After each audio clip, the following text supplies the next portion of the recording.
พระอาทิตย์จักรดดูสดดูสวยออกมาช่วยเจ้าเธอสวัยสว่างคนเดินหนถูกผู้ดูทิศดูทางจากรถพลางตาจองเที่ยวมองเที่ยวเมียงเห็นทุกคนช่วยไม่ตั้งใจตั้งจิตชวนญาติชวนมิตรไกลๆกระจายเสียงอปมทำพันเขาทันเขาเทียงออกเสียงบอกเท้าช่วยเล่าลืองานกุศลงานถูกเว้ยงานกุศลงานถูกสนุกสนานประกาศแบบชาวบ้านไม่ตักไม่ถือถั่วสุราษฎร์แรงได้คนหมายคนมือโดนี้คืออปมที่รอคอย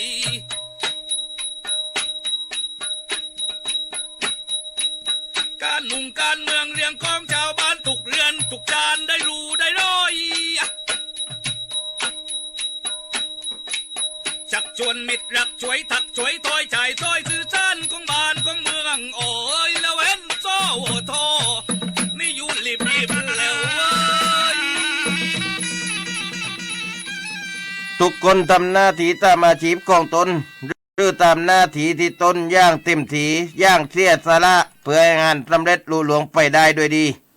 ก็เป็นสิ่งที่สร้างเสริมความดีแก่ประเทศชาติในตัวพระบรมราชโองการของพระบาทสมเด็จพระวชิรเกล้าเจ้าอยู่หัวรัชกาลที่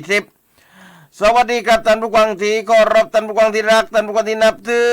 ต้อนรับสู่ช่วงเวลาของรายการอปมสัมพันธ์ย่อมาจากอาสาสมัครประชาสัมพันธ์ประจำหมู่บ้านประจำเมืองพบกันประจำวันเช้าวันนี้นะครับเป็นเช้าวันอังคารที่2เดือนพฤศจิกายนพุทธศักราช2564วันนี้นี่เริ่ม12 ค่ำเดือน11 ปีฉลูครับส่งกระจายเสียงจากสถานีวิทยุกระจายเสียงแห่งประเทศไทยสู่รัฐธานีวิทยุที่เป็นเลิศเพื่อประชาชนสร้างสรรค์สังคมเพื่อการมีส่วนรวมระบบความที่ครับ M89.75 เมกะเฮิรตซ์นะครับนะเป็นแม่ค่ายลักและการถ่ายทอดเสียงอีกหลายๆความที่มากันแล้วก็มากันเป็นคณะเป็นทีมงานรับเช้าวันนี้นะครับบักเลี้ยงพิตรภัยรับหน้าที่ดำเนินรายการวัดดีกับพิตรภัย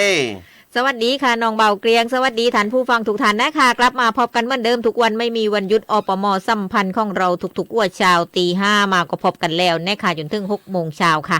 มากันแล้วมากันเป็นทีมมากันเป็นคณะไม่ได้มา2 คนนะคะเรามากันเป็นทีมค่ะวันนี้เช้านี้นะคะประกาศข่าวรายการแรกแต่เดียวคุณนารากรสุทธิเนียม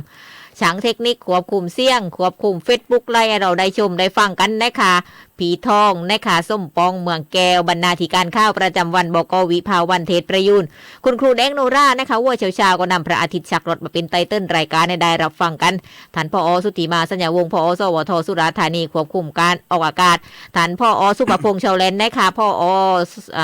สบค5สำนักประชาสัมพันธ์เขต5นะคะควบคุมการผลิตนะคะนี่เป็นทีมงานภายในของเรานะคะแล้วก็ทักทายเป็นแฟนรายการที่รับฟังรายการของเราในหลายๆพื้นที่นะคะไปกันในพื้นที่เก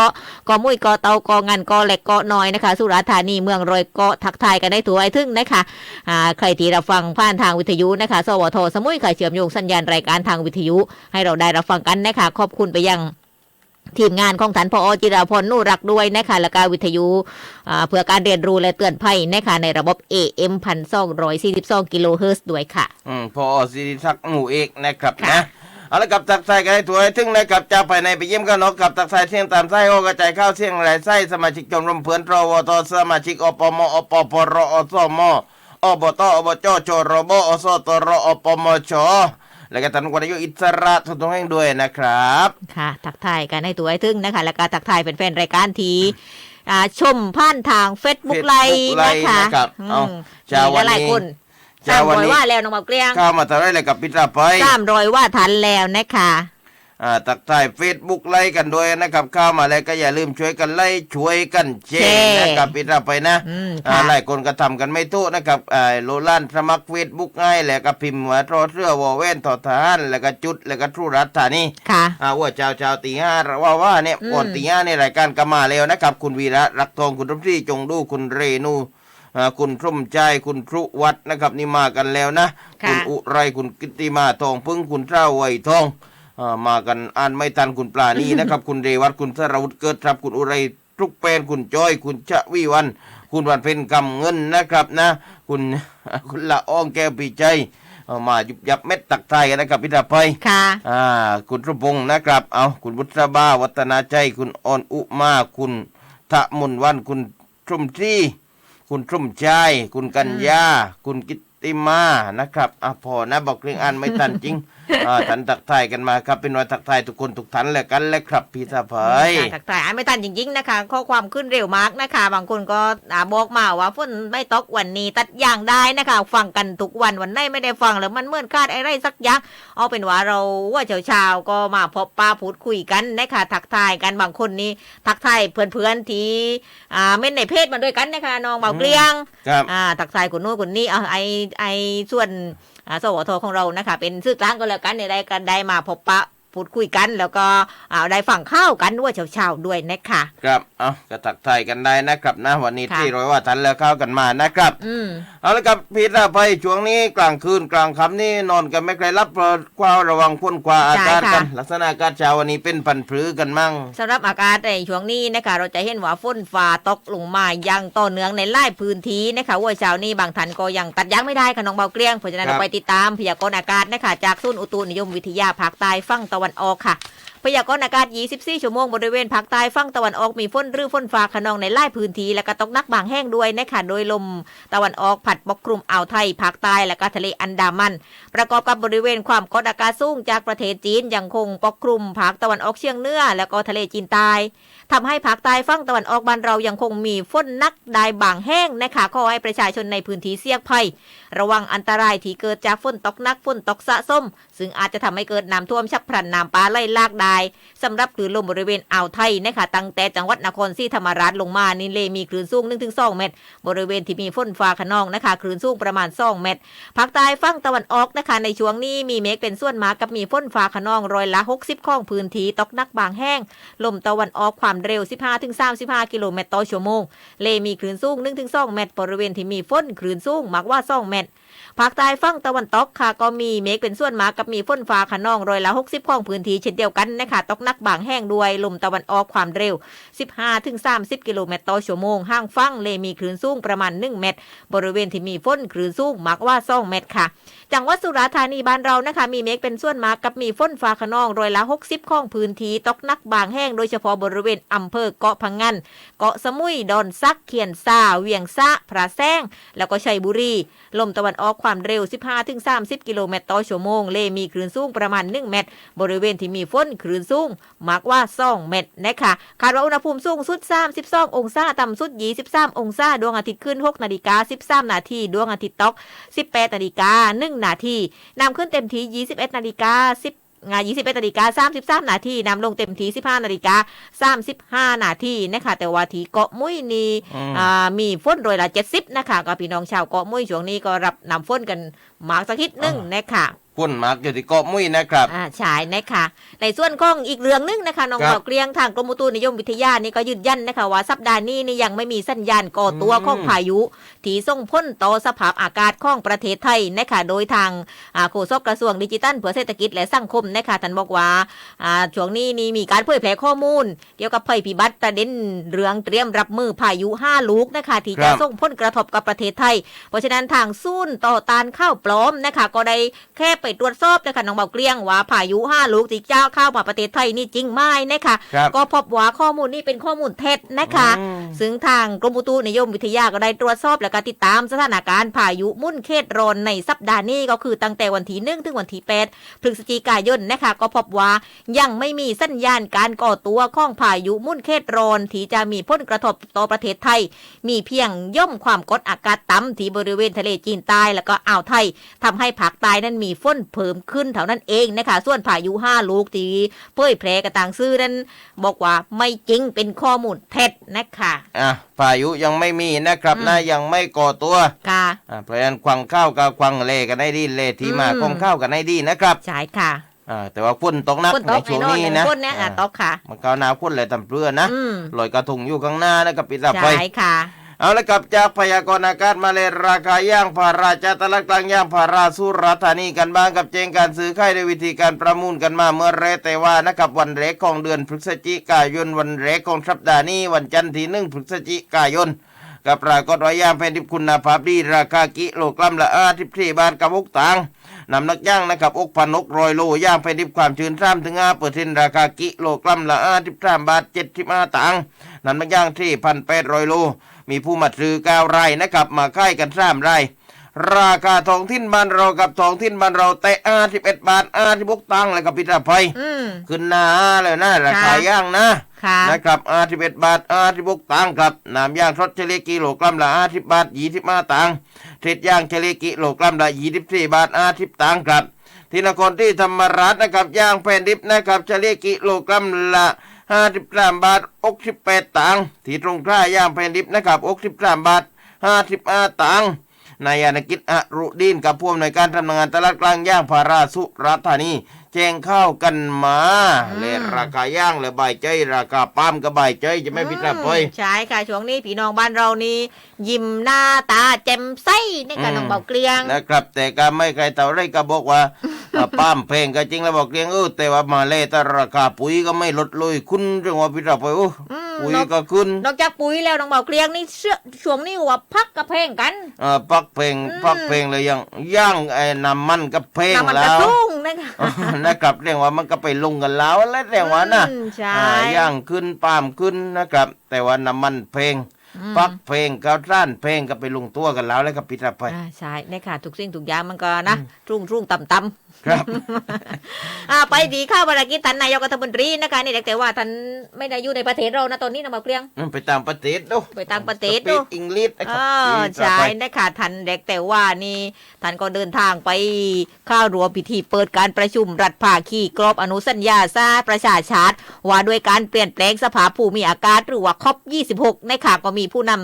ทั่วโลกนะคะที่ให้ความสำคัญกับการเปลี่ยนแปลงสภาพภูมิอากาศที่ส่งผลกระทบในวงกว้างนะคะโดยนายกรัฐมนตรีไล่ทันคือผู้นำเกือบทุกประเทศทั่วโลกนะคะที่ได้ไปประชุมเล็กแต่เดินทางกันไปเล็กแต่ว่านะคะซึ่งท่านนายกเราเองก็เดินทางด้วยเช่นเดียวกันนะคะน้องเบาเกลียงนี่ก็ติดตามภาพข่าวก็คงจะได้เห็นนะคะซึ่งการประชุมในครั้งนี้ก็ได้รับความสนใจเป็นอย่างมากนะคะจากทางประเทศที่เกี่ยวข้องและก็สื่อมวลชนจากทั่วโลกทำให้สถานที่ประชุมนี้มีผู้เข้าร่วมสังเกตการจำนวนมากนะคะและการรอสัมภาษณ์ผู้นำในประเด็นที่เกี่ยวข้องรวมทางบรรยากาศภายนอกประชุมก็มีผู้ที่แสดงความคิดเห็นเรียกร้องในประเด็นที่เกี่ยวเนื่องอยู่ที่หน้าประชุมด้วยนี่ก็เป็นเรื่องปกติอยู่แล้วนะน้องเกลียงนะครับค่ะมีคนท่ามราคาปั๊มเท่าไรนะครับวันนี้ปั๊มก็ไม่ดีนะพิธาภัยนะเดี๋ยวแจ้งง่ายนะครับนะเอาจากข้าวท่านนายกนะครับมาเล่กันเรื่องน้ำมันแพงครับน้ำมันแพงการเร่งกับทุกเลยเนี่ยทำไมก่อนเพลงก็ว่านะน้ำมันแพงก็แรงก็ตามมันทำไมก่อนนะเพลงทำไมก่อนครับน้ำมันกัดเคลนคุยกับเควนก็ต้องดับไฟนะนี่แสดงว่าถ้าเคยกวางทันเพลงนี้อายุใช้ได้แล้วแหละนะครับไล่หน่วยนะครับเร่งบูรณาการช่วยเหลือนะครับนะด้านราคาน้ำมันทางระบบลดผลกระทบระบบขนส่งไทยกับนายธนากรบางบุญคนชนะโฆษกประจำสำนักนายกเปิดเผยว่าทางด้านของพลเอกประยุทธ์จันทร์โอชา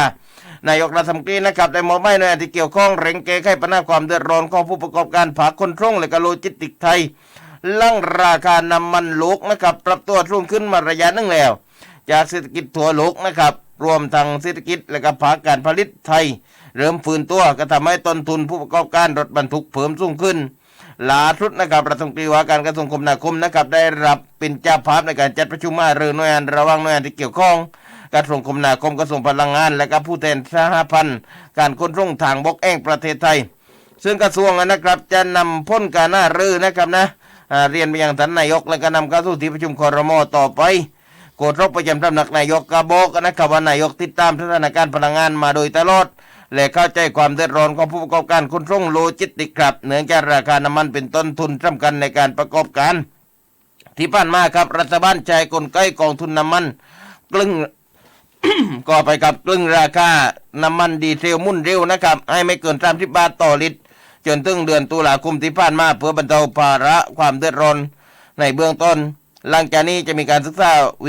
ปัจจัยนะครับเกี่ยวกับราคาน้ำมันทางระบบเพื่อให้ทุกฝ่ายเนี่ยได้รับความเป็นธรรมสอดคล้องกับข้อเท็จจริงราคาพลังงานโลกครับ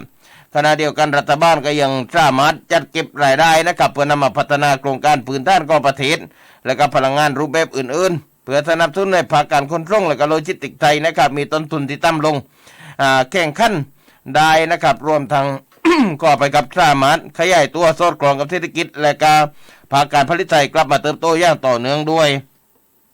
นี่ก็คือเรื่องของราคาน้ำมันนะครับพี่รับไป ค่ะ เราก็แปลกใจนะโควิดนี่ อืม เครื่องบินก็ไม่ได้บินรถก็ไม่ไกลได้วิ่ง แต่น้ำมันสูงเอาขึ้น อ๋อ ขึ้นกว่า พอ ทุกวัน พอถึงเวลาน้ำมันขึ้นกับพี่รับไปนะ ค่ะเอาน้องเบาเกรงนะคะปาล์ม ราคาปาล์มน้ำมันนะครับปาล์มน้ำมันวันนี้นะครับนะที่ตามกันมา เป็นราคาหน้าโรงงานเลยกันแล้วครับโรงงานเอาสัก2-3โรงงานเลยกันนะนี่ทุ่งมามักกับพี่รับไป ค่ะ ปาล์มน้ำมันนะครับอยู่ที่ถาช่างนะครับนะบริษัทกรีนกอรี่ถาช่างเนี่ย9 บาท40ถึง9 บาท60นะครับบริษัทจีรัดปาล์มผาแท่งนะครับผาแท่งเนี่ย9 บาท30ถึง9 บาท60นะครับการดิดน้ำมันปาล์มนะครับอยู่ที่9 บาท40ถึง9 บาทนะครับนะไปบางสะวันนูไทยทาโลเอ็นออยเนี่ยนะครับอยู่ที่9 บาท40กับพิธาภัยอันนี้นะครับกระบอกกันเอาไปเลยฐานะรักสีกันนะ ค่ะ นะครับบอกเม็ดนี้ไม่ได้หมักกับพิธาภัยเขาให้มาท่าน ค่ะ ผ่านิชจังหวัดแกให้มาถูกโรงงานเลยดู ค่ะ นะครับเรียกว่าเครื่องเลยของฐานะก้นมีไหมวันนี้ฐานะมีนะครับบริษัทฐานะน้ำมันปาล์มเนี่ยอยู่ที่9 บาท40ถึง9 บาท60ตัวนี้จะเท้าแล้วก็พิธาภัย ประมาณนั้นเลยเฉลี่ยนะ 9 บาท40ถึง9 บาท60นะครับโดยประมาณกับเรื่องของปั๊มน้ำมันที่ทำกันมา ค่ะ ตอบให้แล้วนะ มาเลยลองพักกันบ้างค่ะน้องเบาเกรงเดี๋ยวเราเล่นลองพักเพลงกันนะ โอ้พักเพลงนะครับ ใช่ค่ะซึ่งทางท่านครูซอกประจำสำนักนายกรัฐมนตรีนายธนากรวังบุญคงชนะนะคะท่านก็บอกว่านี่ท่านก็รู้นะว่าตอนนี้นี่พืชผักบางชนิดมีการปรับราคาสูงขึ้น อย่างเช่นว่าคะน้าผักชีผักบุ้งจีนลูกเขือนะคะที่ราคาสูงขึ้น ในขณะเดียวกันผักบางชนิดก็ราคายังทรงตัวนะเพราะมีผลผลิตรุ่นใหม่ออกมาอย่างเช่นว่า ครับ ผักกาดข้าวปลีต้นหอมเชื่อว่ามาจากปัจจัยระยะสั้นเนื่องจากที่ผ่านมาในพื้นที่ทำการเกษตรไร่แห้งค่ะน้ำท่วมเลยค่ะน้องเบาเกรียง ครับ ทำให้ราคาขยับตัวขึ้นนะคะแล้วก็ประกอบกับราคาน้ำมันที่สูงขึ้นด้วยทำให้ผ่าราคาขนส่งก็เพิ่มขึ้นราคาพักก็ขึ้นตามว่ากันมานั้นแหละซึ่งตอนนี้นะคะสถานการณ์น้ำท่วมในหลายพื้นที่กลับมาเกือบปกติแล้วก็หลายหน่วยงาน ก็แรงเข้าไปช่วยเหลือนะคะทำให้เกษตรกรสามารถกลับมาทำการเพาะปลูกได้อีกครั้งหนึ่งรวมทางกระทรวงพลังงานได้มีการตรึงราคาน้ำมันดีเซลจนถึงสิ้นเดือนเพื่อช่วยลดต้นทุนผู้ประกอบการผาขนส่งด้วยนะคะซึ่งท่านโฆษกนะคะก็บอกว่าตอนนี้นี่ทางกระทรวงพาณิชย์ก็ได้ชี้แจงว่าพักที่มีราคาปรับสูงขึ้น จะเป็นผัวกลุ่มพักชีเป็นหลักนะคะน้องเบาเกลียง ครับ นี่พักชีนี่สูงจริงกันเนี่ย ต้องโรยหน้ากับ ใช่ พิธาภัย ก็ต้องเอาไปโรยหน้ามาร์ก ใช่มาร์ค ไม่แฉไม่เกี่ยวกันนะ ซึ่งพักชีนี้นะคะก็บอกว่าเป็นพักที่มีความอ่อนไหวต่อน้ำแล้วก็สภาพอากาศสูงทำให้ได้รับผลกระทบมากแต่เป็นพักตบแต่งไม่ใช่พักลักในการบริโภคบอกว่านั้นนะคะก็ตกแต่งจริงไงนะอันนั้น ในเบื้องต้นนะคะทางกรมการค้าภายในได้จัดรถโมบายจากตลาดกลางนะคะเพื่อนำไปค่ายพักในพื้นที่กรุงเทพและก็ปริมณฑลสำหรับประชาชนและผู้ประกอบการร้านอาหาร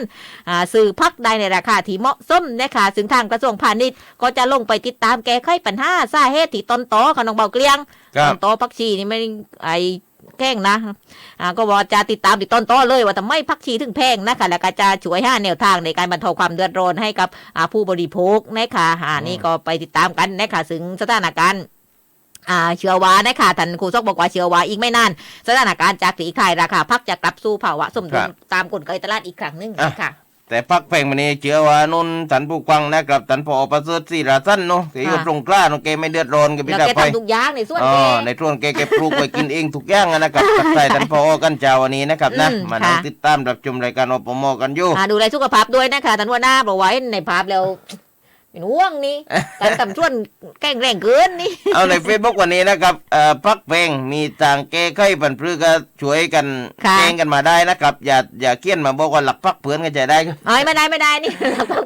นะครับเอาบอกมานะว่าพักไรกับบ้านเราก็ไม่ต้องซื้อนี่พักเลี้ยงพักกรูดนะพักน้ำพักไรบันนี้กับพิธาไปนะ ค่ะ ปลดสารผิดกันแล้วอันดีแล้วไม่ต้องไปซื้อนะ ใช่ค่ะ ไม่ต้องไปกินแรงพักมันเรื่อยๆอันนะ นี่คุณปราณีบอกว่าปีปลูกกินเองว่า ปลูกกิ ได้เหมือนกันนะ ได้นะครับแต่คุณตรงใจบอกว่าปลูกเองแต่ปุ้ย ปลู แพ ก ง แปลง แล้ว ได้ แต่ว่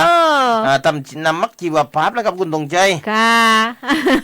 เอาไปกันต่อนะครับจากพักเพลงแล้วเรามาเล่เรื่องคนละครึ่งแต่ว่าบอกเลี้ยงบอกไปแล้วว่าเลื่อยหยุดเส้นว่าทิศนะครับ อย่างเลยไม้น้องเบาเกลียง ไม่ตันเลยแล้ว ไม่ ครับ ตันแล้วนะ เม็ดแล้ว อืม ประชาชนลงทะเบียนคนละครึ่งรอบสุดท้ายเต็มแล้วนะครับ28 ล้านสิทธิ์นะครับรับเงินสนับสนุนไปคนละ 1,500 บาท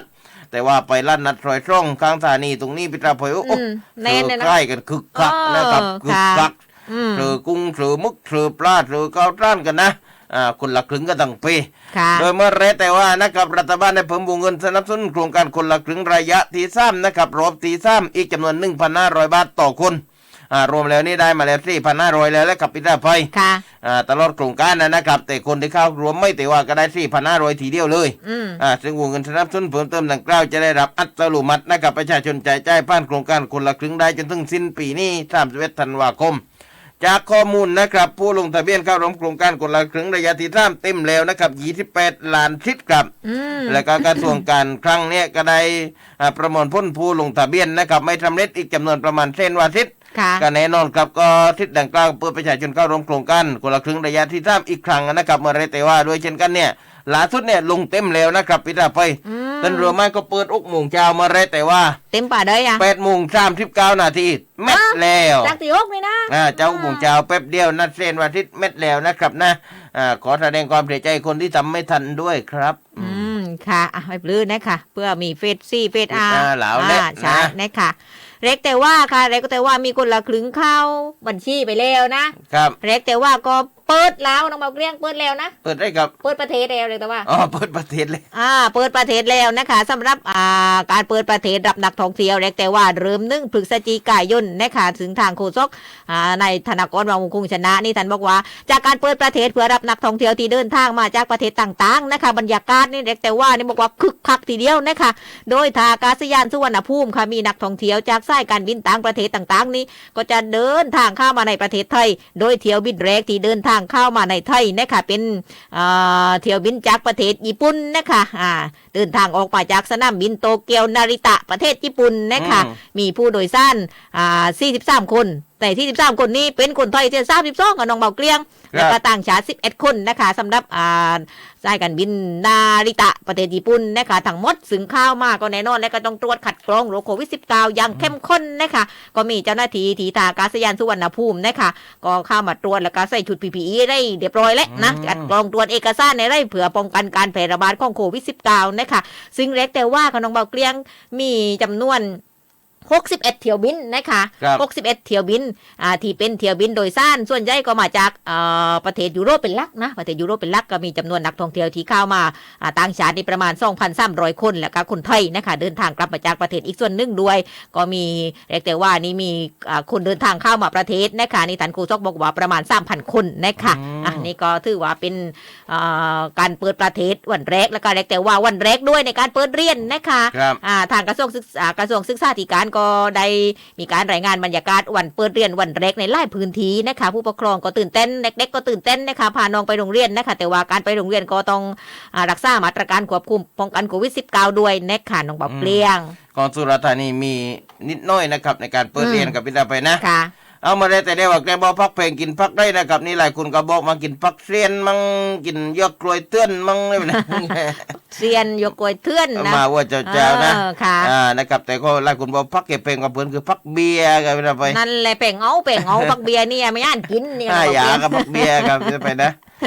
นะครับเอาก็นี่ขอบคุณนะครับตรงกอความกันมาบอกพักนู้นพักนี้อันเจ้าวันนี้พักเพลงนักก็ไม่ต้องไปซื้อปลูกเอง ค่ะ มาเล่กันต่อนะครับเรื่องของการท่องเที่ยวกันต่อเลยกับพิธาไปรับนักท่องเที่ยวเข้ามาแล้วเนี่ยทางด้านก็สาธารณสุขกันบางก็รองรับการเปิดประเทศไว้ทุกด้านแล้วนะครับโดยนายเพชรชวิทันนำวัดกับผู้อำนวยการกองควบคุมโรคนะครับแกกาบอกนะครับว่าการเปิดประเทศเป็นสิ่งที่ทุกคนจับตามองคาดหวังในเชิงเศรษฐกิจหากการเปิดเป็นไปโดยดีจะทำให้เกิดศักยภาพในการแข่งขันและก็เป็นผลดีกับไทยนะโดยด้านสาธารณสุขก็มีการเตรียมความพร้อมไปทุกด้านแล้วนะครับไม่ว่าจะเป็นการสื่อสารข้อปฏิบัติกับประเทศต้นทางการปฏิบัติตามมาตรการ รวมถึงการเตรียมความพร้อมในพื้นที่นะครับในการบริการรองรับนักท่องเที่ยวเชื่อว่าสัปดาห์แรกเนี่ยจะมีนักท่องเที่ยวเดินทางมามากไหมเพื่อนก็เลยเชิงก็เล็บไปเลยบ่ายไม้ปลอดภัยไม้นะครับแต่แกว่าต่อไปนั้นอาจจะเพิ่มขึ้นเรื่อยๆมาตรการการคัดกรองเริ่มตั้งแต่สนามบินนะครับเมื่อนักท่องเที่ยวมาถึงกับวัดอุณหภูมินะครับเกิน 37.3 นะครับย้ำอีกทีว่า 37.3 เนี่ยหลายคนไม่รู้ที่วัดอันวัดทำไรเวลาเราเดินเข้าร้านถ้าดวกซื้อเดินไปได้ถึงวัดอุณหภูมิมันเป็นอะไรบางคนวัดแบบนั้นแล้วไม่จะรู้ว่าต้องเท่าไรต่ออีทุ่งนะครับพี่น้องจดไว้เลยนะครับใส่ฝ่ามือไว้ได้ถ้าเกิน 37.3 มันจะยังตื่นตัวร้อนแล้วตื่นยับบีเป็นใกล้แล้วเป็นใกล้แล้วนะครับ 37.3 นะให้แยกตัวนะครับแล้วก็ตรวจยืนยันหน้าโควิดอีกครั้งหนึ่งส่วนนักท่องเที่ยวที่อุณหภูมิร่างกายไม่เกินนะครับก็เข้าคัดกรองแล้วก็เข้าโรงแรมที่พักต่อไปอันนี้นะครับก็มาตรการกรมสาธารณสุขเนี่ยเขาบอกว่าพื้นที่ที่ควาท่องเที่ยวยังคงติดต่อสถานการณ์ติดตามสถานการณ์อย่างใกล้ชิดประเมินตัวเลขเป็นระยะนะครับปีศาจพอยค่ะให้ตรวจครองกันนะสาธารณสุขกับการท่องเที่ยวกับการเปิดประเทศครับอีกอย่างหนึ่งอีกกระทรวงหนึ่งก็คือกระทรวงคมนาคมกับน้องเบาเกลี้ยงเรียกแต่ว่านี่ท่านรัฐมนตรีว่าการกระทรวงคมนาคมนะคะในศักดิ์สยามชอบนะคะท่านก็ได้ลงพื้นที่นะคะน้องเบาเกลี้ยงไปเลยนักท่องเที่ยวที่ท่าอากาศยานสุวรรณภูมินะคะตรวจความเรียบร้อยซึ่งท่านบอกว่าเปิดรับนักท่องเที่ยววันแรกนี่แอปปี้มาค่ะพอใจกับมาตรการและการขั้นตอนการคัดกรองที่ท่าอากาศยานสุวรรณภูมินะคะซึ่งมีการคัดกรองกันอย่างเข้มงวดเลยทีเดียวนะคะโดยท่านนายกรัฐมนตรีนะคะท่านได้มอบหมายให้ทางกระทรวงคมนาคมค่ะตรวจความเรียบร้อยในการเดินทางรับนักท่องเที่ยวโดยการเดินทางเข้ามาท่องเที่ยวในระยะแรกก็ยังไม่พบปัญหาอุปสรรคอะไรนะคะการคัดกรองก็ดำเนินการอย่างเข้มงวดนะคะโดยต่อเช้านี้วันนี้นะคะวันนี้ทางการแพทย์ก็ดูแลในเรื่องของการคัดกรองจะรวบรวมผลการสวอปนักท่องเที่ยวโดยสร้างความมั่นใจให้กับประชาชนที่กังวลนะคะว่านักท่องเที่ยวที่เข้ามาในประเทศไทยเราก็จะเอาเชื้อมาให้คนไทยไม่นะคะซึ่งท่านรัฐมนตรีคมนาคมท่านบอกว่าก็จะดูพ่นสวอปแล้วก็ในเรื่องของการมาตรการสาธารณสุขนี่เข้มงวดนะคะซึ่งการเปิดประเทศก็เป็นไปตามนโยบายของท่านนายกรัฐมนตรีนะคะให้นักท่องเที่ยวนี่ได้เข้ามาใช้จ่ายนำเงินมาลงทุนในประเทศซึ่งจะเป็นผลทำให้เศรษฐกิจนี้มีการฟื้นตัวพี่น้องประชาชนก็จะมีรายได้ด้วยนะคะน้องบักเกลี้ยงนะครับเอามาเล่กันต่อนะครับเรื่องก็โรงเรียนกันบ้างกับพิธาภัยมาได้แต่เดียวพิธาภัยเกลื่อนเตือนน้อยๆเลยนะนะครับนางสาวกรีนุชเตียนทองรัฐมนตรีว่าการกระทรวงศึกษาธิการลงพื้นที่นะครับตรวจเยี่ยมสถานศึกษาเพื่อติดตามความพร้อมสถานการณ์เปิดภาคเรียนนะในช่วงโควิดก็ไปที่โรงเรียนสมุทรสาครวิทยาลัยนะครับจังหวัดสมุทรสาครสมุทรสาครนี่เด่งเข้มเมื่อนะจริงๆนะพี่ดาวไปนะนะครับโดยทางช่องโรงเรียนที่เก็บไปเล่เป็นโรงเรียนขนาดใหญ่มีเด็กทั้ง 3,000 คนใช้มาตรการในการสลับวันกันมาเรียนครับเพื่อให้นักเรียนในห้องเรียนเนี่ยไม่เกิน25 คนขณะเดียวกันนะครับสถิติการฉีดวัคซีนโดยเฉพาะในพื้นที่จังหวัดสมุทรสาครก็เป็นที่น่าพอใจนะครับนะครูนี่90%แล้วครับพี่ดาวไปเกือบ100และครูนักเรียนนะครับโดยเฉพาะการร่วมหน้ากากในต้องตลอดเวลาแล้วนี่เด็กๆได้ดูกันแล้วครับเป็นนักเรียนบางทีพิจารณานะใกล้กันหน้ากากอาจจะไม่กะอกเลยครับ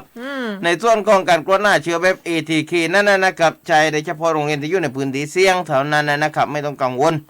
ปัจจุบันตามนะครับก็โรงเรียนในสังกัดของทปทตัวประเทศเปิดเรียนการศึกษาแล้วเนี่ย 12,000 แห่งจากทั้งหมด 30,000 แห่งนะครับเปิดไปไม่ถึงครึ่งเลยกับพิธาภัยได้จะทยอยเปิดไปเรื่อยๆนะครับรัฐมนตรีแกบอกว่าเน้นย้ำทำความเข้าใจกับครูด้วยว่านะครับว่าการเปิดเรียนนะช่วงเล็กเนี่ยให้ครูให้นักเรียนมีความสุขกับการมาเรียนก่อนอย่าไปเที่ยวเข้มเรียนก่อนนะให้พอได้ปรับตัวได้ก่อนรวมถึงการปรับพฤติกรรมนักเรียนนะครับเรียนอยู่บ้านนั้นบ่ายใจมานานแล้วกับพิธาภัยจะไปชินไหมอย่าไปชินเด็กบ่ายแล้วเลยนะครับไปโรงเรียนยังไม่เคยชินแล้วมันนั่นแหละนี่รัฐมนตรีบอกให้ปรับตัวกันก่อนนะนี่ข่าวนี่ถ้าว่าอ่านคล้องวันนี้กับพิธาภัยไม่มีออนไลน์ได้มาปนต้องได้ยินดีเราบนนะตอนนี้5:35แล้วกันน้องเบาเกลียงมีเลยไม้ก้าวส่วนกลางลงมาสุราษฎร์ธานีลงมาบ้านเราได้แล้วกับพิธาภัยพาไปเรื่องของโควิดได้แล้วตัวเลขโควิดบ้านเราผันพื้นมั้งครับครับสำหรับสถานการณ์โควิด-19นะคะช่วงนี้บ้านเราก็ถือว่ายังเป็นพื้นที่ที่ต้องเฝ้าระวังนะคะข้อมูลวันที่1 พฤศจิ จิกายนนะคะมีผู้ป่วยรายใหม่นี่158 รายค่ะน้องเบาเกลียงเราจะเห็นว่าในพื้นที่ซี่ของจังหวัดสุราษฎร์ธานีนี่สีแดงยับอีซ่าแล้วค่ะน้องเบาเกลียงสีแดงซ่าแล้วนะคะก็มีแค่อำเภอพุนพินอำเภอเมืองกาญจนาดิษฐ์แล้วก็เวียงสะเท่านั้นเองนะแต่เป็นพื้นที่สีแดงนะคะโดยมีผู้ติดเชื้อเล็กแต่ว่านะคะน้องเบาเกลียงเดี๋ยวนะคะพี่สาวพลอยข้อเลจำนวนผู้ติดเชื้อนิดนึงนะคะเดี๋ยวบอกเกรงช่วยก็ได้ครับพี่ได้ค่ะค่ะเมื่อไรแต่ว่านะครับของจังหวัดสุราษฎร์ธานีอำเภอเมือง41 คนนะครับอำเภอเวียงสะ33 คนพุนพิน13 คนกอพัน9ผาเส้ง8การดิษ7นะครับกอสมุย7เขียนทรา5ดอนซักวิภาวดี8ถาจ้างชัยยา5บันนาสั้นทาชนะ3บันตาคุ้นช่องจีรีรัตช่องพนมช่องบันนาเดิม1ชัยบุรี1นะครับอันนี้รวมเลย158ตัวเล็กลดลงมาแล้วครับของจังหวัดสุราษฎร์ธานีเมื่อไรแต่ว่านะครับนะขึ้นเดือนไม่ตัวเล็กลดมาปนีก็บายใจกันสักนิดกับพิธาภัยโดยสีแดงจะมีแต่อำเภอการดิษเมืองพุนพินแล้วก็เวียงสะแล้วก็สีส้มมีกอทรมุยนาซ่านเขียนตราพระแซงที่เลื่อนนี่ที่เรื่องไม่เลยครับพี่ทัพไพใบใจแล้วนะนะครับแต่ว่าย้ายเพิ่มขึ้นมาแล้วนะครับแต่ว่าเรามีผู้เสียชีวิตเพิ่มมานะครับบอกที่นำเสนอวันก่อนอยู่ที่100 รายค่ะแต่ว่านี่เพิ่มขึ้นมา5 รายเลยนะครับพี่ทัพไพ5 รายนะครับใน5 รายนี้ขออนุญาตนำเสนอเลยกันแล้วกันโดยมีผู้เสียชีวิตวันที่30 ตุลาคมเวลา 23:30 นาทีเป็นเพศหญิงอายุ15 ปีนะครับบ้านอยู่มะขามเตี้ยเมืองสุราษฎร์ธานีอันนี้ประวัติเสี่ยงก็คือปฏิเสธสัมผัสผู้ป่วยโควิด -19 ครับอันนี้ก็บอกประวัติพนันนะค่ะแล้วก็เป็นโรคภูมิแพ้แล้วก็ภาวะบกพร่องทางฮอร์โมนไทรอยด์รายที่รอยช่องนะครับรอยช่องของสุราษฎร์นะครับเสียชีวิต30เหมือนกัน23:45 นาทีเป็นพม่านะครับอยู่ตำบลคุนทาลีนี่เองสัมผัสผู้ป่วยยืนยันนะครับรวมมันกันเป็นโรคอึดอัดครับแล้วก็รายที่103นะครับรายที่103เสียชีวิต30 ตุลาคมเหมือนกันครับเวลา 18:18 นาทีเพชรชาย32 ปีเองกับพิธาภัยน้อง32 ปีนะครับอยู่ที่ถาทองไม่การดิษนะครับอันนี้ชายท่านทิพติดกับมีโรคประจำตัวนะครับแล้วก็อาศัยอยู่ในพื้นที่ที่มีการระบาดครับยามีการทริปยาบ้ายาแล้วก็น้ำกระถมครับค่ะนี่ก็เขียนแบบนี้เลยนะรายที่100เท่นะครับเสียชีวิต31 ตุลาคมนะครับตี 5:31 นาทีครับเพศหญิงอายุ85 ปีครับนี่บ้านอยู่ใส่โซฟาประเซ็งครับประเสียงก็คือรวมพูดคุยกับผู้ป่วยติดเชื้อโควิด -19 นะครับแล้วก็โรคประจำตัวความดันโลหิตโรคหัวใจโรคเบาหวานครับ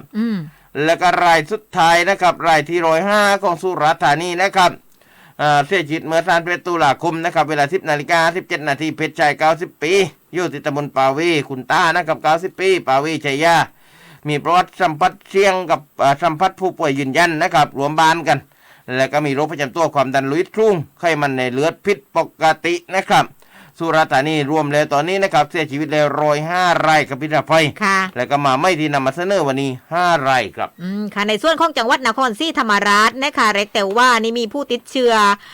416 รายนะคะน้องเบาเกลียงติดเชื้อในจังหวัดนี้407 รายเป็นติดเชื้อจากเรือนจำที่ต้องขัง9 รายนะคะแล้วก็ผู้ติดเชื้อเข้าค่ายตรวจ ATK นะคะ10 รายด้วยกันแบ่งเป็นอำเภอนะคะอำเภอเมืองนี่ยังมากกว่าเพื่อนนะคะ144ค่ะถาศาลา48สีชน35ถุงส่ง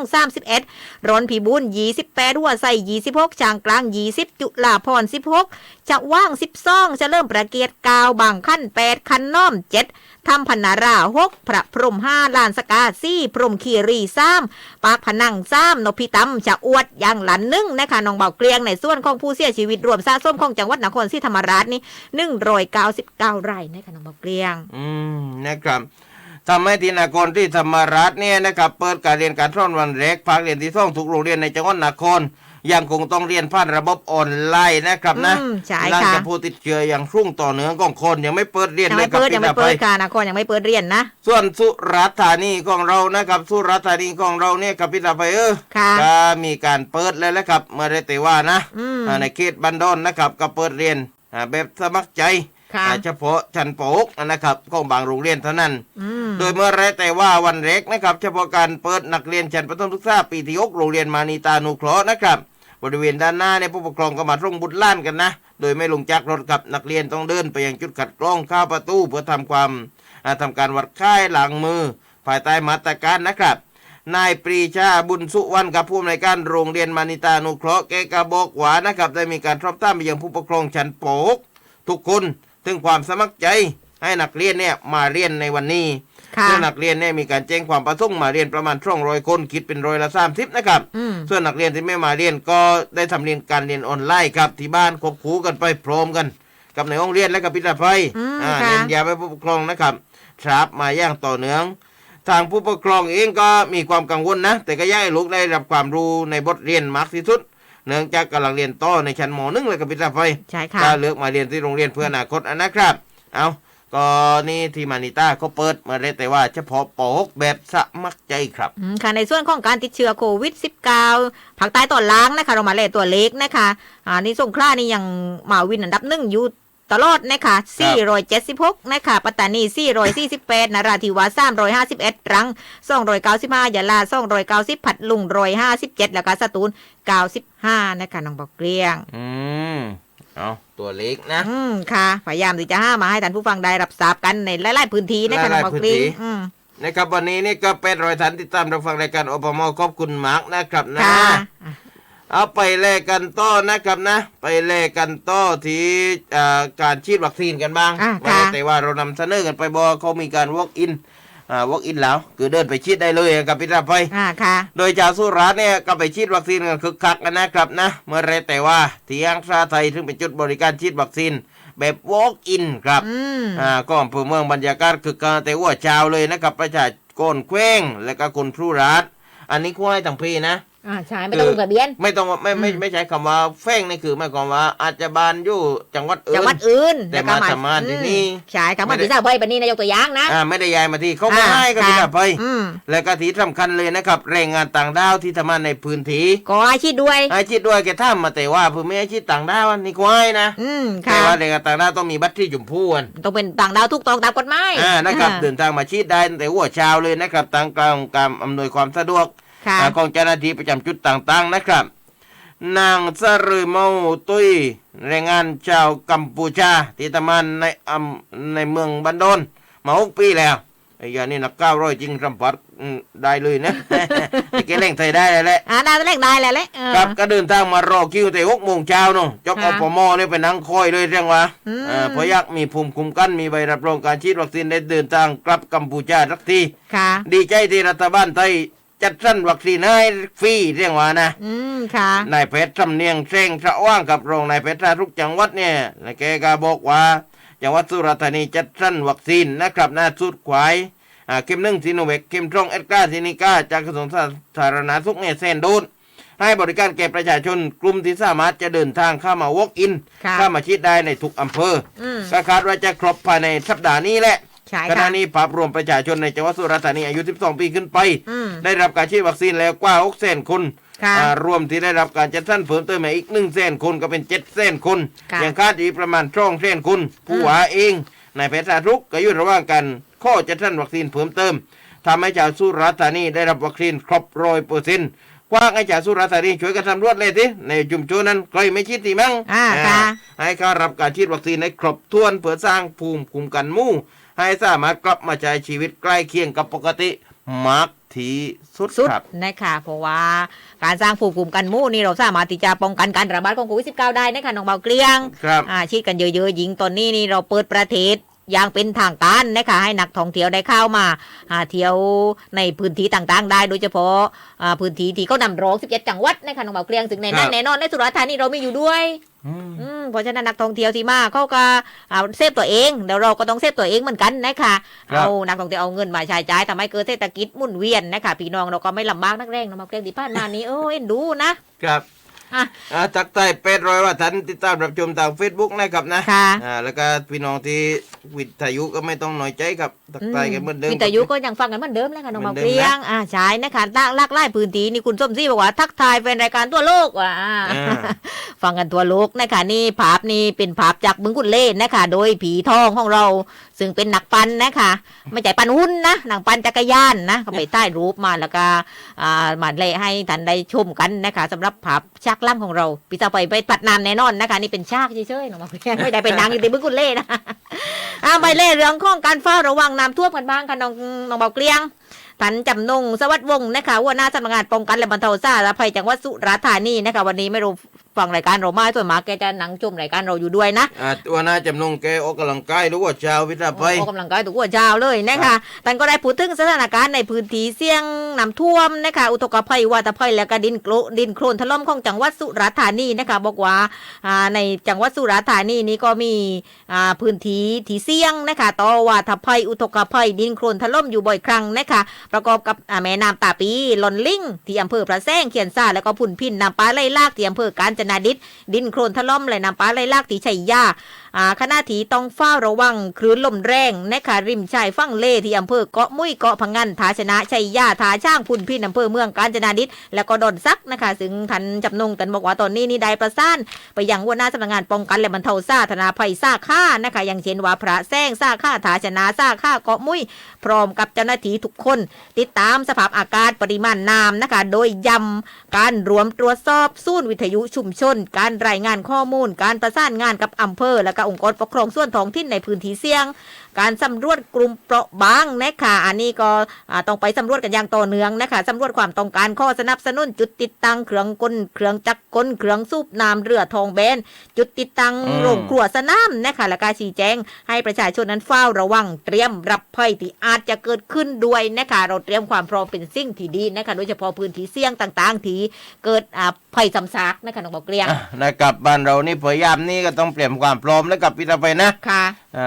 น้ำนองแล้ววังนี้เอาละครับมากันที่5:47 น.บอกเกรงขอยัดสรุปเรื่องของข่าวต่อทิ้นอย่างรวดเร็วนะครับบอกเยอะอยู่เยอะนะครับขอยัดบอกแต่วัดกับวันถีอะไรกันแล้วกับพิธภัยนะทุ่งกันมาไล่ช่องทางพยายามจะรวบรวมนะครับเพื่อจะอ่านนะครับทุกวัดทาอูนะครับหมู่ที่ท่องตำบลคุนทะเลทอดกระทิ้นกันในวันเสาร์ที่13 พฤศจิกายนนี้นะครับนะวัดภูทรอุทิศทิศารามหมู่9คุนทะเลกับวันที่3 พฤศจิกายนนี้แล้วต่อเช้านะครับของวัดภูทรอุทิศทิศารามค่ะนะครับแล้วก็ไปบนพื้นที่เกาะสมุยนะครับเกาะสมุยเนี่ยวันที่6 พฤศจิกายนวัดคงคารามวันที่7วัดที่ประทีปนะครับหรือวัดไม่วันที่13เนี่ยวัดแจงวัดประเดิมวันที่14นะครับวัดบ่อพุทธนะครับวัดบ่อพุทธวันที่14วัดคีรีมาศหรือพังกาวันที่19นะครับวัดเล่มสุวรรณารามหรือวัดปลายเล่มกับอันของเกาะมุ้ยครับไปเลยกองนาซ่านกันบ้างกับควรที่ครับควรที่วัดควรที่ตำบลควรที่เนี่ยทอดกระทิ้นกันในวันเสาร์ที่13 พฤศจิกายนนี้นะครับนะอันนี้ของอำเภอบ้านนาซ่านนะครับของวัดนิคมธรรมารามวัวเข้าตาเป็ดตรงนี้นะครับวันอาทิตย์ที่7 พฤศจิกายนนี้แล้ววัดวังไทรหมู่1ป่าร้อนนะครับวันอาทิตย์ที่14 พฤศจิกายนครับแล้วก็ไปที่บ้านนาซ่านกันต่อนะครับวันที่5 พฤศจิกายนวัดโลกศิลารามวันที่6เนี่ยวัดทุกคนท่าวัดวันที่7นะครับวัดคลองนุ่นและวัดไม้นะครับวัดอภัยเขตตารามวันที่13วัดวิเวการามวัดธรรมคมวันที่14นะครับวัดกวนที่วัดที่ชุ่มนึกวัดชัยที่รัตนธรรมารามนะครับวันที่18วัดควนสุบันกับวันที่19วัดนาซ่านวัดชาวว่างประชารมวัดวารีวงศ์นามผูและก็วัดกงเล้งนะครับอันนี้ของอำเภอบ้านนาซ่านกับพิธภัยหลายกันมาไอ้เม็ดนะครับไปเล่กันต่อนะครับของวัดผู้น้อยนะครับวัดผู้น้อยนี่โยทีวีภาวดีก็จะเป็นวันที่13นะครับเข้าไปกับวันฮัทที่18 พฤศจิกายนนะครับของวัดผู้น้อยของวัดคงคาลอมการดิษนะครับวันเสาร์ที่13ครับของวัดคงคาลอมเลยนะวัดอ้วมากนะครับวัดอ้วมากนี่เขามี16 พฤศจิกายนวัดอ้วมากนะครับในอันต่อทิ้นมีหลวงพี่กาโตปะทะกับนั่งหนองเดียวจังหวะเป็นทอล์กโชว์นะครับเป็นทอล์กโชว์นั่งหนองเดียวหลวงพี่กาโตนะครับของวัดอ้วมากนะครับ16 พฤศจิกายนนี่เม็ดแล้วกับข้าวทิ้นที่ควักกันมากับพิธภัยไปกันที่ข้าวบำเพ็ญกุศลทรัพย์นะคะเนื่องด้วยคุณพ่อแควดพรหมซี่แกอายุ84 ปีนะคะแต่ในถึงแก่กรรมโดยโรคชราค่ะเจ้าภาพตั้งศพบำเพ็ญกุศลอยู่ที่วัด เข้าชานารามหมู่ที่5ตำบลถุงกงอำเภอกาญจนาดิษฐ์นะคะกำหนดชาปนกิจในวันฮัทที่4พฤศจิกายนนี้ค่ะที่วัดเข้าชานารามเวลา 12 นาฬิกาเป็นต้นไปภรรยาลูกๆล้านๆนะคะเคยสะพายรวมกันเป็นเจ้าภาพนะคะสทธรรมนูญคงไพรฝากเข้ามานะคะพี่ธรรมนูญฮิตนูรองนายกเทศมนตรีฉางขว้าแจงให้ได้รับทราบกันอีกทีนึงนะคะน้องบอกเกลียงเนื่องด้วยนายทิพย์เรืองทองชิมกับนายทิพย์เรืองทองชิมอายุ83ปีได้ถึงแก่กรรมและเจ้าภาพตั้งศพอยู่วัดวังไซหมู่1ป่าร้อนกาญจนาดิษฐ์นะครับกำหนดชาปนกิจศพคุณพ่อทิพย์เรืองทองชิม83ปีต่อวันนัดที่3พฤศจิกายนนี้นามินวัดวังไซหมู่1ป่าร้อนกาญจนาดิษฐ์เวลา 13 นาฬิกาเป็นต้นไปเจ้าภาพนางนิสรินทุกเพือกนะครับแล้วก็พี่ๆลงน้องรวมเป็นเจ้าภาพและก็นายชัดชากรเพชรวันนะครับฟูกว่าข้าวกันมาเนื่องด้วยคุณพ่อส้มคิดประสานไทยอายุ70 ปีนะคะท่านได้ถึงแก่กรรมแล้วเจ้าภาพตั้งศพบำเพ็ญกุศลอยู่ที่วัดเกาะประทีปนะคะแล้วก็จะมีการชาปนกิจศพนะคะในวันเสาร์ที่6พฤศจิกายนนี้นะคะที่เมนวัดเกาะธรรมประทีปนะคะวัดเกาะธรรมประทีปนะคะภรรยาบุตรธิดาและญาติพี่น้องรวมกันเป็นเจ้าภาพค่ะนะครับนะเอาพิวุฒปัดคว้าข้าวกันมาเม็ดแล้ววันนี้ทั้งข้าวอันครบทั้งข้าวต่อติ้นนะกรบต้วนกระบวนความก้าวท่านทั้งส่วนกลางส่วนบ้านเรากับพิซซ่าไปอันนี้คุณโพเทปนี่เลยใช่ไหมน้องแล้วกับแล้วนะโอเคค่ะกรบต้วนกระบวนความนะครับเราพักกันสักเดียวเดี๋ยวกลับมารับไส้ทางบ้านกันมั่งครับช่วงนี้พักกันสักครู่นะคะเดี๋ยวรับไส้ช่วงหน้านะคะ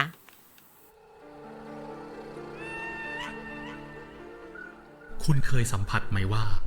โลกร้อนขึ้นมลภาวะก็เพิ่มมากขึ้นสิ่งแวดล้อมจะดีได้ต้องเริ่มที่เรามาร่วมกันเพิ่มพื้นที่สีเขียวสร้างจิตสำนึกต่อส่วนรวมให้บ้านเราเป็นเมืองที่น่าอยู่สิ่งแวดล้อมดีขึ้นได้เริ่มง่ายๆที่ตัวเราด้วยความปรารถนาดีจากเขื่อนรัชประภา077-242-553เขื่อนรัชประภาแสงสว่างแห่งราชอาณาจักร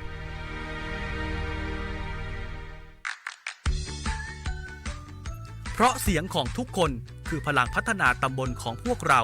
วันอาทิตย์ที่ 28 พฤศจิกายนนี้พกหลักฐานแสดงตนเข้าคูหากากบาทเลือกตั้งสมาชิกสภาอบต.และนายกอบต. 8 โมงเช้าถึง 5 โมงเย็นออกไปใช้สิทธิ์ณหน่วยเลือกตั้งที่ท่านมีชื่ออยู่ 28 พฤศจิกายนนี้ไปเลือกตั้งอบต.กันนะครับทุกเสียงคือพลังเลือกตั้งสุจริตใช้สิทธิ์โปร่งใสสำนักงานคณะกรรมการการเลือกตั้ง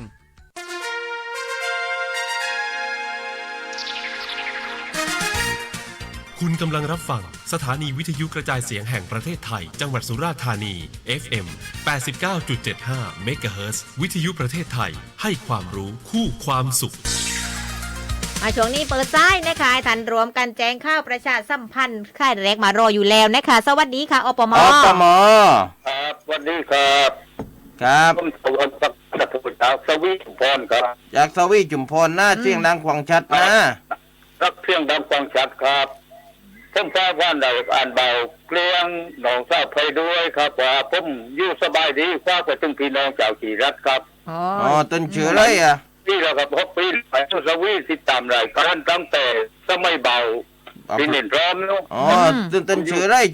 ครับพี่น้องได้จำได้เชื้ออะไรกันชื่อสักดาครับอะไรนะท่าวอนครับท่าวอนสักดาพี่น้องมาเลยนะควายนี่นะสบายดีครับสบายดีนะอยู่พี่นะมาเที่ยวควายนี่มั้งเลยสวัสดีครับสวัสดีค่ะตรงใครไปโปรเรียนตาลืมกุกีรีรัตแล้วมาอีกหนึ่งสายสวัสดีค่ะอปม.สวัสดีครับนายเปียงสาวไปก็ช่วยครับเป็นปีแรกในแบนสาวไปจากอำเภอวิภาวดีนะครับก็การจะขอบพระคุณท่านผู้ใหญ่สารวัตรช่วยนะครับเพื่อนด้วยผู้ช่วยแล้วก็สมของหมู่บ้านนะครับได้ช่วยเหลือผู้ที่กักตัวนะครับโควิด -19 นะครับตอนนี้ปลอดภัยดีเลยครับสารในถึงพี่น้องประชาชนจริงๆนะครับขอบคุณนะครับสารผู้ใหญ่สารข้อสามด้วยนะครับสารผู้ช่วยสารอสมนะครับขอบคุณทุกคนทุกสารนะครับที่ได้ช่วยเหลือตรงนี้ค่ะขอบคุณนะครับสวัสดีครับเอาขอบคุณกันมาเช้านี้นะค่ะ สวัสดี ดีค ค่ะ รับอปม นี่ครับน้องบ่าวเกลี้ยงน้องสาวเป้ย ค่ะ วันนี้โมอย่างหน้าเลยน้อง วันนี้ได้เดินนะครับ ให้ดูเลย ค่ะ ให้ดู ค่ะ เลย พี่มนต์ค่ะ ครับขอบคุณครับมองกลางหน้าเตียงหัวนะ ค่ะ เอาเจงกันมานะ077รามาทองอก นะคะ เจงเก้าประหยัดสัมพันธ์กันมาได้ ค่ะ สวัสดีครับอปม สวัสดีค่ะบอกเกลี้ยงน้องท่อไฟไอ้วัดเต่าอู้ก็ต่อตะพิ้นเต่าอู้ค่ะ ต่อชะเอาตัว เอ่ เต่า วัตตาอู้เดียวเลยก้นแล้วนะ อู้นะเดี๋ยวฟังเราฟังทางวิทยุนะคะอ่ะวัดเท้าอู้ วัต นะ ตาอู้ คะ มูตรงกุนทะเลนะครับเมื่อเดียวแต่เดียวอ่านไปแล้ว ค่ะ สวัสดีครับอปม สวัสดีค่ะ ค่ะ นี่ยายบ้านไหนช่วงค่ะ บ้านไหน ยา ชื่อ จะทราบว่าไอ้รัฐประชารัฐก็ป้ามันจะเอาไปเสียตาคอยอย่างใดอีกไหม วัดประชารัฐไปเสียอย่างเสีย ไป เขา เสียขาวคุยได้ไหม อืม อ๋อเดี๋ยวเลยก้นนะจำไม่ได้เลยดิ แน่นวันนั้นเลยบ่าวเลยเลยบ่าวเกลี้ยงเลยตาคอยบอกถึงวันนี้เดือนไปแล้วไม่ได้เสียถึงเดือนนี้จะเอาไปเสียราคาคอยแพง อ๋อบัตรประชารัฐไปเที่ยวนะ อ่า เอาครับ เหมือนกันเลยจะ ขึ้ ไม่ น ได้ เป็น เลย 800 ครับผมได้เดี๋ยวเลยให้นะ ค่ะ ประกอบปั้นรายวัน ค่ะค่ะ ครับสวัสดีครับ ขอบคุณค่ะ ครับ แม่เลยบ่าวเกลี้ยงรักทุกๆคน รักกันนะคะ ครับ ขอบคุณค่ะ ขอบคุณครับ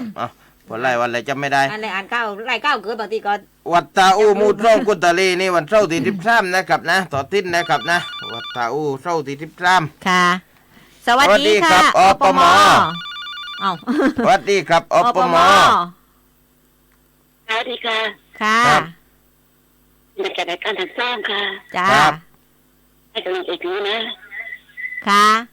ค่ะน้องทราบกันดีความอยู่ค่ะ อ๋อน้องเศร้าคณิตกวางอยู่นะ ฟังเจ้าไหนคะ น้องทราบกันจะนาดิษค่ะ อ๋อ การจนาดิษนี่ฟังทางวิทยุหรือว่าทางเฟซบุ๊กอะคะ อันทยุค่ะ อ๋อวิทยุนะ ครั คะ บ ขอบคุณมากค่ะ ขอบ ให้ คุณ กำลังใจพี่มาจากรายการทางซ่องนะ ขอบคุณค่ะ ขอบคุณครับขอบคุณมาก ให้ ครับ กำลังใจ นะ ขอบคุณมากค่ะ ให้กำลังอกให้กำลังใจกันนะ อืม โอ้ย ค่ะ จะได้ยกขึ้นว่ารุ้งกันแล้ว นี่คุณร่มที่บอกว่านี่ตาถึงบ้านปีเบาเกรียงเกได้เล่นแล้วจังหวะ เล่นเล่น สวัสดีค่ะ สวัสดีครับ อปม สวัสดีด้านราไฟและบ่าวเกลียงครับ ค่ะ วิตาจันนาครับ ครับ ค่ะ มีอะไรมั่งเจอเลยครับ ฟังได้รับจากคนว่าผู้ที่ฉีดวัคซีนแล้วนั้น อย่าจะเรียกใจว่าจะไม่ติดเชื้อนะครับ ครับ อันนี้ลูกชายของผมและหล้านของผมนะครับฉีดคนละหนึ่งเข้มไปแล้ว และถึงก็เวลานี้ก็ติดเชื้อมาอยู่ที่สถานกักกันอยู่อำเภอคีรีรัมย์แล้วครับ ค่ะ ครับ เป็นข้าวให้เพื่อนกับปฏิกับ ครับสวัสดีครับ ฉีดวัคซีนเขาไม่ได้ ไม่ได้บอกว่าไม่ติด ไม่ได้ นะ บอกว่าไม่ติดนะ อ่า ติดแต่ก็ต้องระวังมันดื้อเพียงแต่พอติดแล้วมันอาการไม่รุนแรงมากนะคะ 5 นาฬิกาที่8 นาทีกับ077รามาทรงอกนะครับแจ้งข่าวประชาสัมพันธ์กันมาได้ ที่คุณผีธรรมนุ่นบอกว่าวันนี้ฉีดวัคซีนที่วัดเข้ากลุ่มแปะหมู่6ฉางคว้านะคะประกาศแจ้งให้ทราบกันค่ะ สวัสดีค่ะ สวัสดีครับ อปม สวัสดีครับบอกเกียงน้องก้าวไฟ ค่ะ ครับสวัสดีครับ ไอ้ที่คุณชิดที่ขอว่าคุณชิดไอ้วอล์กอินนี่ชิดได้ถูกไอ้ตั้งแต่อายุเท่าไรถึงเท่าไรครับ 12ขึ้นครับ 12 ปีขึ้นไป 70ก็ได้ยังไหมครับ ได้ครับได้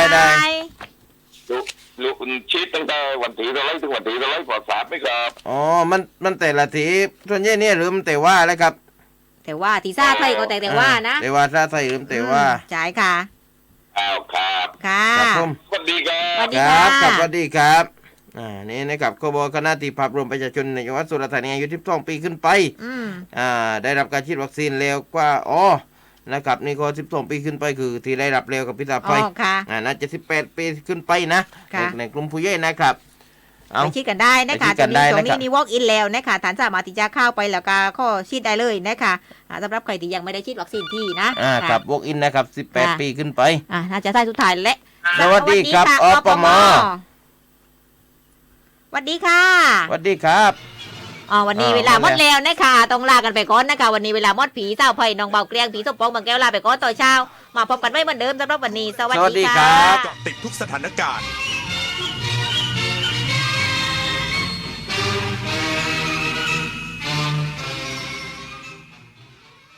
รับฟังข่าวต้นชั่วโมง 6 นาฬิกากับจันทิมาเจษดาจิตพัฒนาค่ะ